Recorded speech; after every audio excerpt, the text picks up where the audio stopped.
नमस्ते बिहार में राहुल ओझा आपके साथ और मैं हूं रुचिका राज आपके साथ। पटना में हुई एनडीए की बैठक के बाद एनडीए नेताओं ने एक बार फिर से साफ कर दिया है कि नीतीश कुमार के नेतृत्व में ही 2025 का चुनाव लड़ा जाएगा और नीतीश कुमार ही मुख्यमंत्री होंगे। नीतीश के नेतृत्व में एनडीए लड़ेगा चुनाव। 2025 में नीतीश ही होंगे मुख्यमंत्री। 2025 के विधानसभा चुनाव के लिए एनडीए पूरी तरह से तैयार है। 2025 की तैयारी को लेकर लगातार बैठकें हो रही हैं। शुक्रवार को एक बार फिर जेडीयू के प्रदेश अध्यक्ष उमेश कुशवाहा के आवास पर एनडीए के घटक दलों के प्रदेश अध्यक्षों की बैठक हुई। बैठक के बाद बीजेपी के प्रदेश अध्यक्ष दिलीप जायसवाल ने एक बार फिर ये साफ कर दिया कि नीतीश कुमार के नेतृत्व में ही 2025 का चुनाव लड़ा जाएगा और नीतीश कुमार ही मुख्यमंत्री होंगे। अमित शाह जी ने कोई चुप्पी नहीं साधा। उन्होंने कहा कि भारतीय जनता पार्टी में कि इस तरह के रणनीति का फैसला जो है पार्लियामेंट्री बोर्ड लेती है। साथ ही उन्होंने स्पष्ट किया है कि नीतीश कुमार जी के नेतृत्व में बिहार आगे बढ़ेगा और हम चुनाव लड़ेंगे। एनडीए नेताओं ने कहा कि 2025 में 225 सीट जीतने के लिए एनडीए के सभी घटक दल पूरी मजबूती से एकता के साथ चुनाव लड़ेंगे। बृहत रूप से कार्यक्रम को तय किया हम लोग ने कि साझा कार्यक्रम किस रूप में चलाया जाए, इसी पर हम लोग ने चर्चा किया है। वहीं आरजेडी के नेता तंज कसते हुए पूछ रहे हैं कि आखिर बार बार ये बताने की नौबत क्यों आ रही है कि नीतीश ही नेता होंगे। केंद्रीय गृह मंत्री आदरणीय अमित शाह जी ही चुप हो गए नीतीश जी के नेतृत्व पर, तो सबको शंका है, शक है कि खेला बीजेपी करेगी नीतीश जी के साथ। दरअसल कुछ दिनों पहले केंद्रीय गृह मंत्री अमित शाह ने इंटरव्यू दिया था। शाह से जब सवाल पूछा गया कि क्या 2025 में नीतीश कुमार के नेतृत्व में चुनाव लड़ेगा एनडीए, इसके जवाब में अमित शाह ने कहा कि हम एक साथ बैठेंगे और इस मुद्दे पर निर्णय लेंगे। एक बार जब हम निर्णय ले लेंगे तो हम आपको बताएंगे। अमित शाह के इस जवाब के बाद से राजनीतिक हलकों में कयासबाजी तेज हो गई कि महाराष्ट्र की तरह बिहार में भी बीजेपी अपना सीएम बनाएगी। न्यूज़ 18 के लिए पटना से धर्मेंद्र कुमार और संजय कुमार के साथ ब्यूरो रिपोर्ट। और इसी बीच बड़ी खबर पटना से आ रही है, जहां बिहार बिजनेस कनेक्ट बिहार को मिले हैं रिकॉर्ड 1.8 लाख करोड़ के निवेश का प्रस्ताव। इस वक्त की आपको बड़ी खबर पटना से बता रहे हैं, 1.8 लाख करोड़ के निवेश प्रस्ताव पर हस्ताक्षर हुए। खाद्य प्रसंस्करण उद्योग में 70 कारखाने का प्रस्ताव। खाद्य प्रसंस्करण में 13,663 करोड़ के निवेश का प्रस्ताव दिया गया है। आपको बता दें कि शहरी ढांचागत विकास और निर्माण क्षेत्र में 5,566 करोड़ के निवेश से 142 निर्माण इकाइयां लगेंगी।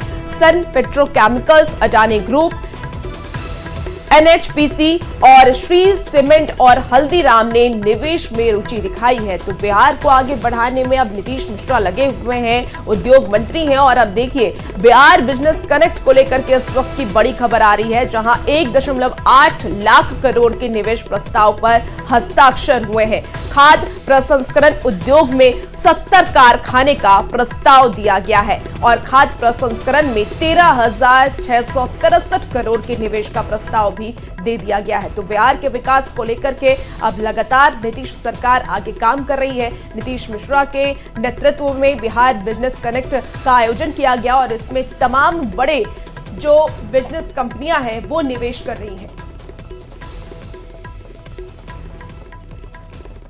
बिहार में अपराध का ग्राफ कम हुआ है, ये दावा किया है गृह विभाग के प्रधान सचिव अरविंद ठाकुर और डीजीपी विनय कुमार ने। गृह विभाग के प्रधान सचिव के मुताबिक साल 2024 के नवंबर महीने तक कुल 3,526 अभियुक्तों की गिरफ्तारी हुई है।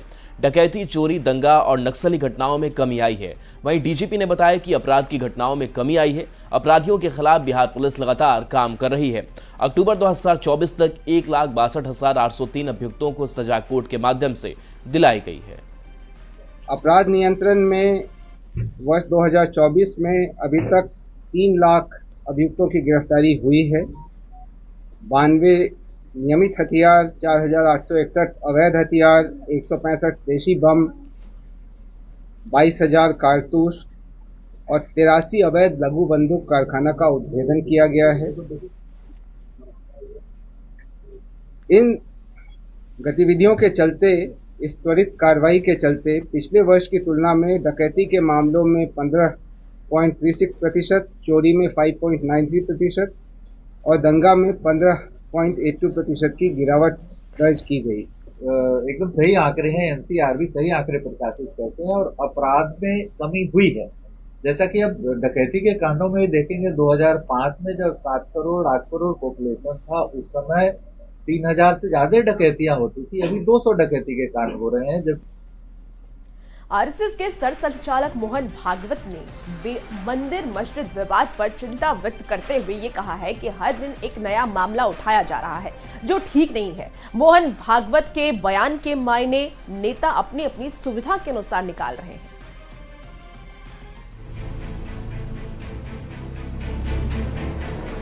राजनीति में पक्ष और विपक्ष के सुर मिलने लगे, ये कभी कभार ही होता है, लेकिन 20 दिसंबर को कुछ ऐसा ही हुआ। इसकी वजह रही मंदिर मस्जिद पर दिया गया आरएसएस के सरसंघचालक मोहन भागवत का बयान। म्हणून किंवा अतिरेकी भूतकाळाच्या ओझ्याच्या परिणामामुळे अतिरेकी तिरस्कार, द्वेष, शत्रुता, संशय याच्या पोटी मोहन भागवत ने कहा कि अयोध्या श्री राम की धरती है, इसलिए वहां राम मंदिर होना चाहिए और वास्तव में ऐसा हुआ है। लेकिन हर दिन तिरस्कार और दुश्मनी के लिए नए मुद्दों को उठाना ठीक नहीं है। रोज एक नवीन प्रकरण काढणे हे कसं चालेल? हे नाही चालणार। शेवटी आपण आपला सोल्युशन काय आहे? मोहन भागवत के बयान का बिहार की भी सभी पार्टियों के नेताओं ने स्वागत किया है। बिल्कुल ठीक कहा है मोहन भागवत जी ने। मोहन भागवत जी का यह बयान राष्ट्रीय राजनीति के लिए महत्वपूर्ण है। आदरणीय मोहन भागवत जी के बयान से उन लोगों की आंखें खुल जानी चाहिए जो संघ परिवार पर सांप्रदायिकता का आरोप लगाते हैं। आए दिन उठाए जा रहे मंदिर मस्जिद विवाद पर आरजेडी जैसी विपक्षी पार्टियों के नेता भी मोहन भागवत के बयान के साथ दिख रहे हैं, लेकिन साथ में बीजेपी पर तंज कसने से भी नहीं चूक रहे। तो मोहन भागवत जी अपने लोगों को संभालिए और उन्हें बताएं कि ये जो देश है ये हिंदू, मुस्लिम, सिख, ईसाई सबका बराबर है। अयोध्या में मंदिर बनने के बाद देश भर के दर्जनों शहरों से ऐसी खबरें आ रही हैं कि यहाँ मस्जिद के नीचे मंदिर भी कभी रहा है, तो वहाँ मस्जिद के नीचे मंदिर रहा है। आरएसएस एक राष्ट्रवादी संगठन है और मोहन भागवत को पता है कि भारत को विकसित राष्ट्र बनाने के लिए इस तरह के मंदिर मस्जिद विवाद में फंसे रहना ठीक नहीं है। न्यूज़ 18 के लिए पटना से विनीता मिश्रा और दिल्ली से अमितेश के साथ ब्यूरो रिपोर्ट। संसद का शीतकालीन सत्र शुक्रवार को स्थगित हो गया, लेकिन उसके पहले आखिरी दिन भी हंगामा देखने को मिले। अंबेडकर और संविधान पर शुरू हुआ हंगामा का दौर गुरुवार को धक्का मुक्की में बदल गया था। शुक्रवार को पूरे दिन संसद के अंदर और बाहर उसी की प्रतिक्रिया दिखती रही। 25 नवंबर से शुरू हुआ संसद का शीतकालीन सत्र अंबेडकर पर धक्का मुक्की वाली सियासत के साथ खत्म हो गया। गुरुवार को संसद के बाहर धक्का मुक्की की घटना के बाद शुक्रवार को भी सियासी पारा हाई रहा। राहुल गांधी दुर्भाग्य से संसद को और इस देश को अपने कांग्रेस पार्टी के जर खरीद गुलामों की तरह यह देश को समझ रहे हैं। पक्ष और विपक्ष के नेता एक दूसरे पर संविधान और लोकतंत्र की गला घोंटने का आरोप लगा रहे हैं। देश की राजनीति में राहुल गांधी से अराजक और झूठा अभी तक कोई एलओपी नहीं बना होगा। शुक्रवार को 2 प्रदर्शन हुए। एक तरफ इंडिया गठबंधन के सांसदों ने विजय चौक पर राहुल गांधी के खिलाफ एफआईआर करके प्रदर्शन किया, वहीं दूसरी तरफ एनडीए गठबंधन के सांसदों ने संसद भवन परिसर में गांधी प्रतिमा के आगे विरोध प्रदर्शन किया। पूरा देश देख रहे हैं, राहुल जी पे तमाम इन्होंने केस लगा रखे हैं, कभी नया एफआईआर निकालते हैं, झूठ बोलते हैं। अंबेडकर विवाद पर संसद परिसर में हुई धक्का मुक्की के बाद स्पीकर ओम बिरला ने संसद के सभी गेटों पर प्रदर्शन करने पर रोक लगा दी। संसद सत्र खत्म होने से पहले धरना प्रदर्शन और संसद की गरिमा को लेकर स्पीकर ने गहरी चिंता जताई है। मैं आप सभी से पुनः आग्रह करता हूं कि संसद की गरिमा मर्यादा बनाए सबकी सामूहिक जिम्मेदारी है। संविधान पर चर्चा के दौरान लोकसभा में 16 घंटे जबकि राज्यसभा में 17 घंटे बहस हुई। चर्चा के लिए लोकसभा में शनिवार की छुट्टी के दिन भी काम हुआ। 20 दिनों की कार्यवाही में से लोकसभा में 12 दिन प्रश्नकाल 10 मिनट से ज्यादा तक नहीं चल सका। सवाल है कि क्या लोकतंत्र के लिए ये ठीक बात है। Bureau report, news 18। पश्चिम बंगाल की मुख्यमंत्री ममता बनर्जी को इंडिया अलायंस का नेतृत्व सौंपने के मुद्दे पर तेजस्वी यादव का एक बार फिर से बयान आया है। तेजस्वी यादव ने कहा कि जब भी साथ बैठेंगे तो विचार विमर्श कर फैसला किया जाएगा। केवल लालू तेजस्वी इस पर फैसला नहीं कर सकते। तेजस्वी ने अपने बयान से एक बार फिर से इशारा कर दिया है कि वो इंडिया अलायंस में ममता के नेतृत्व का ही एक तरीके से समर्थन कर रहे हैं।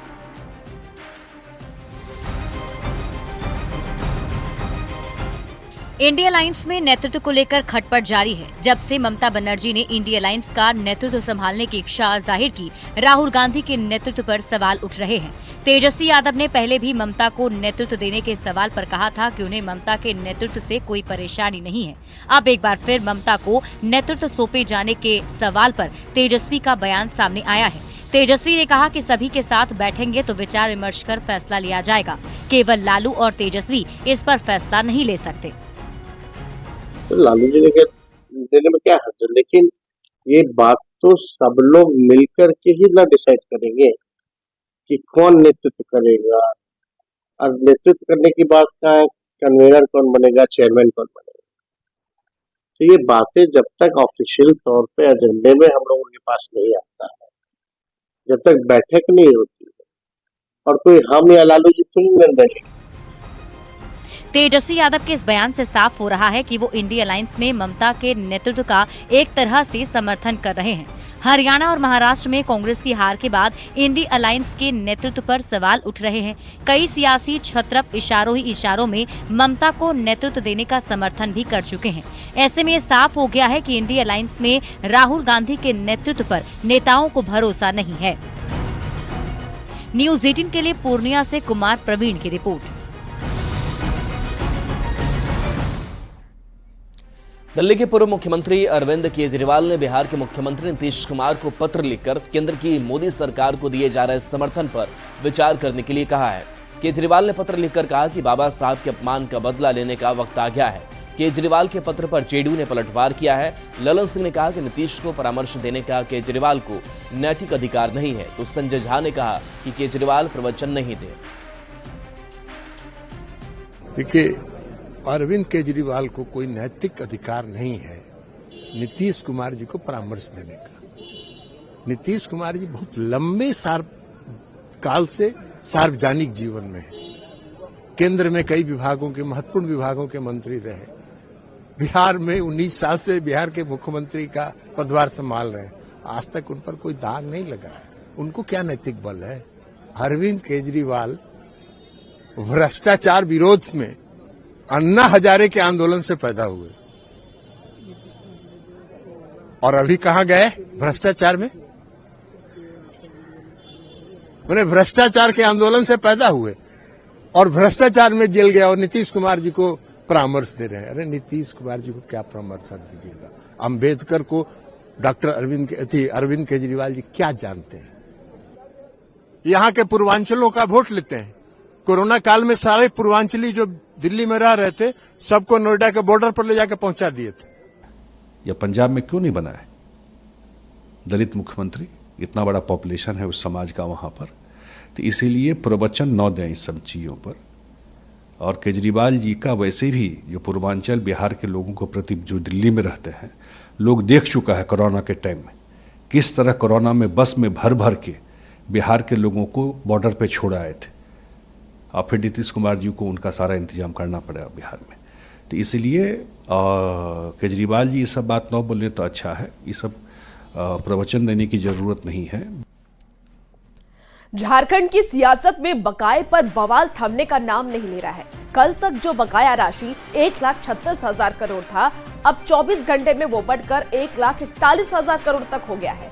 कोल कंपनियों पर बकाये को लेकर के नया विवाद शुरू हो गया है। सत्ता पक्ष केंद्र सरकार से किसी भी हाल में वसूलने की बात कह रही है, तो विपक्ष 1-1 रुपए का हिसाब मांग रहा है। ये रिपोर्ट देखिए।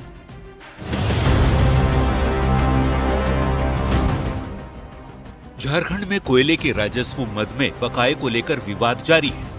बकाये पर बवाल ने तब और तूल पकड़ लिया जब गुरुवार को खान विभाग ने राशि को संशोधित किया और बताया कि कोल कंपनियों पर 1,36,000 करोड़ नहीं बल्कि 1,41,000 करोड़ रुपए बकाया है। वॉश्ड कोल रॉयल्टी की राशि 2,900 करोड़ से लगभग दोगुना बढ़कर 6,029 करोड़ हो गई है। कॉमन कॉज की 32,000 करोड़ से बढ़कर 34,213 करोड़ और भूमि मुआवजे की राशि जो 2022 तक 41,142 करोड़ थी, वो सूद के साथ 60,000 करोड़ जोड़ने पर 1,01,142 करोड़ रुपए हो गई है। इस तरह झारखंड में हेमंत सरकार कोल कंपनियों पर कुल 1,41,384 करोड़ रुपए के बकाये का दावा कर रही है। केंद्रीय वित्त मंत्री के नेतृत्व में प्री बजट चर्चा और जीएसटी काउंसिल की बैठक में इस मुद्दे को उठाने पर भी खूब सियासत हो रही है। सत्ता में भागीदार कांग्रेस का कहना है कि ये राशि झारखंड की 3.5 करोड़ जनता की है, सरकार बकाया पैसे लेकर रहेगी। कल तक 1,36,000 करोड़ था, आज वो पैसा रॉयल्टी के रूप में आगे बढ़ा तो 1,41,000 करोड़ रुपया झारखंड का है और पैसा तो केंद्र सरकार को देना होगा। हलक में हाथ डाल करके वो पैसा हम लोग लेने का काम करेंगे।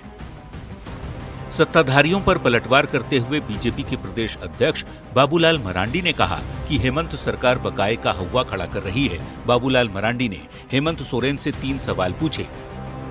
झारखंड सरकार बताए कि किस किस साल और किस किस योजना का बकाया है। 1,41,000 करोड़ की बकाया राशि का आधार क्या है और यूपीए शासनकाल में शिबू सोरेन के कोयला मंत्री रहते कितनी राशि वसूली गई। कोयला रॉयल्टी के दावे पर जनता को सच्चाई जानने का हक है। हमने तो कई बार कहा मुख्यमंत्री जी आप सर्वदलीय बैठक बुलाइए ना रांची में, उसमें मंथन हो क्या राशि बाकी है। आपने सूद का 60,000 करोड़ रुपया जोड़ दिया, यानी 50% राशि जो है वो सिर्फ सूद की। ऐसा कहीं होता है? विपक्ष में बैठी बीजेपी पारदर्शिता पर सवाल खड़े कर रही है, पेश किए गए आंकड़ों को झूठा और फर्जी दावा करार दे रही है, जबकि सरकार भूमि मुआवजा, वॉश्ड कोल रॉयल्टी और कॉमन कॉज के बकाये का दावा कर रही है। अब देखना होगा कि झारखंड में बकाये पर बवाल कब तक थमता है। रांची संवाददाता अविनाश कुमार के साथ ब्यूरो रिपोर्ट, न्यूज़ 18। मुजफ्फरपुर के एसएसपी ने 134 पुलिसकर्मियों के खिलाफ बड़ी कार्रवाई की है। सभी पुलिस अधिकारियों पर आपराधिक विश्वासघात का मामला दर्ज किया गया है। इन अधिकारियों पर आरोप है कि उन्होंने ट्रांसफर के बाद भी 943 आपराधिक मामलों की फाइलें अपने पास ही रखे रहे, हैंडओवर नहीं किया। ये रिपोर्ट देखिए। बिहार में अब पुलिसकर्मियों पर ही एफआईआर हो रहा है। मुजफ्फरपुर के एसएसपी 134 पुलिसकर्मियों के खिलाफ बड़ी कार्रवाई कर रहे हैं। सभी पुलिस अधिकारियों पर आपराधिक विश्वासघात का मामला दर्ज किया गया है। इन अधिकारियों पर आरोप है कि उन्होंने ट्रांसफर के बाद भी 943 आपराधिक मामलों की फाइलें अपने पास ही रखी और हैंडओवर नहीं किया, जिससे सैकड़ों मामलों की सुनवाई अटकी हुई है और पीड़ितों को न्याय नहीं मिल पा रहा है। मुजफ्फरपुर के एसएसपी राकेश कुमार ने अपने ही विभाग में तैनात 134 पुलिस कर्मियों के खिलाफ आपराधिक विश्वासघात का मामला दर्ज करवाया है। दरअसल मुजफ्फरपुर के 134 आईओ जो अलग अलग थानों में तैनात थे, जिनके पास कई केस की फाइलें थी, उनका ट्रांसफर हो गया, लेकिन उन्होंने फाइल जो है वो नहीं सौंपा। फाइल अपने साथ ले गए। लगभग 943 केस के फाइल जो है वो अपने साथ ले गए और वह उसकी सुनवाई जो है वह आज तक अटकी पड़ी रही। वरीय पुलिस अधीक्षक महोदय के द्वारा समीक्षा की गई थी, जिसमें पाया गया कि काफ़ी केस ऐसे हैं जो प्रभार हेतु लंबित है। तो उसी को ध्यान में रखते हुए न्याय की त्वरित कार्रवाई करने के हेतु हम लोगों ने 134 आईओ पे एफआईआर किए ताकि वो प्रभार दें और जो कांड लंबित है उनका निष्पादन समय पर किया जा सके। कई मामले तो ऐसे हैं जो 5 से 10 साल से ज्यादा पुराने हैं, जिनका फाइल हैंडओवर नहीं किया गया है। पीड़ित न्याय के लिए दर दर की ठोकरें खा रहे हैं। मुजफ्फरपुर के नगर, सदर, अहियापुर, काजी मोहम्मदपुर, ब्रह्मपुरा, मनियारी समेत 8 थानों में पुलिसकर्मियों के खिलाफ एफआईआर दर्ज हुई है। काजी मोहम्मदपुर थाने में 10 साल से ज्यादा पुराने मामलों की फाइलें लेकर गायब हुए कई आईओ के खिलाफ एफआईआर दर्ज की गई। इन सभी को कई बार पत्र लिखकर केस फाइल वापस करने के लिए कहा गया, लेकिन किसी ने जवाब नहीं दिया। न्यूज़ 18 के लिए मुजफ्फरपुर से संवाददाता प्रियांक सौरभ की रिपोर्ट। और इसी बीच दरभंगा से इस वक्त की बड़ी खबर आ रही है, जहां 8 मगरमच्छ के बच्चे के साथ 3 तस्कर को गिरफ्तार किया गया है। एक महिला सहित 3 तस्कर को गिरफ्तार किया गया। वन विभाग ने यह कार्रवाई की है। मनीगाछी थाना क्षेत्र में यह कार्रवाई की गई। मगरमच्छ के खाल भी इसमें बरामद हुए हैं। मगरमच्छ को पटना चिड़ियाघर भेजने की तैयारी की जा रही है। आपको बता दें कि मिथिला वन प्रमंडल पदाधिकारी भास्कर चंद्र भारती ने बताया है कि वाइल्ड लाइफ क्राइम कंट्रोल विभाग को मनीगाछी के रहने वाले लोगों ने मगरमच्छ के तस्करी के बारे में सूचना दी थी। सूचना मिलने के बाद वन विभाग ने मनीगाछी में छापेमारी कर 3 तस्करों के साथ 8 मगरमच्छ के बच्चे का रेस्क्यू किया। तलाशी के दौरान तस्करों के पास से एक बड़े मगरमच्छ का खाल पाया गया। टीम ने तत्कालीन कार्रवाई करते हुए तीनों आरोपियों के खिलाफ मामला दर्ज किया है। 8 मगर के बच्चों को, जो साल भर से छोटे ही के होंगे, उन्हें जब्त किया गया है वन विभाग दरभंगा के सहयोग से। और ये वहाँ पे कोई कर्मचारी नाम का आदमी है जो लाता है और हमेशा ये तस्करी करता है। और वहाँ पर से जो 3 तस्कर गिरफ्तार हुए हैं वो हैं गोविंद बंजारा, उनकी पत्नी किरण देवी और उनके दोनों का बेटा विजय बंजारा। ये तीनों पुलिस के, ये वन विभाग के माध्यम से गिरफ्तार हुए हैं। और चलिए रुकेंगे एक ब्रेक के लिए, जल्द वापस आते हैं।